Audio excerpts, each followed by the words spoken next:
When you hear the words guitar god, who comes to mind? Jimi Hendrix, Eric Clapton, maybe Paul Millican? Okay, not Paul Millican, but before those rock stars, in fact, before there were any rock stars, there was an original guitar god, one who, like me, didn't even know how to play.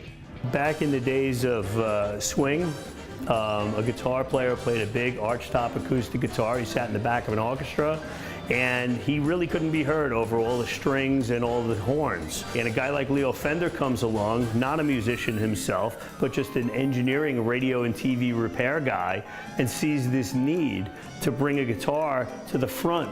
So he invents a very inexpensively made solid plank of wood. He was laughed at. That story of the electric guitar, from 1940s lap steels like this to the color explosion of the 1960s, is told at Chattanooga's Songbirds Guitar Museum. Songbirds is rock and roll history. The man pulling the strings here is curator David Davidson. I was fortunate to be very involved in the vintage guitar business, and over the last 21 years I worked with the benefactors to put this collection together.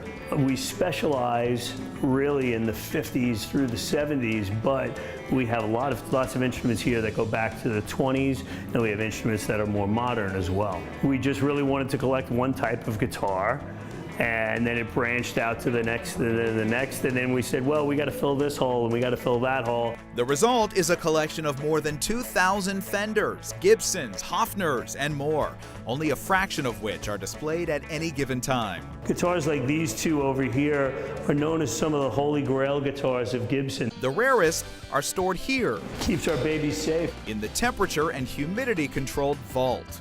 This is a 1954 first-year Stratocaster that's different than every other Fender Stratocaster. And the reason why is that this particular Stratocaster was made for the gentleman who actually invented the Fender Stratocaster. There's a story like that in every one of these glass cases. But together, the Songbirds collection tells an even bigger one. Because when Leo Fender brought the guitar out front, he helped create not only rock music, but something much, much deeper. I can tell you where I was when I heard that the Beatles broke up.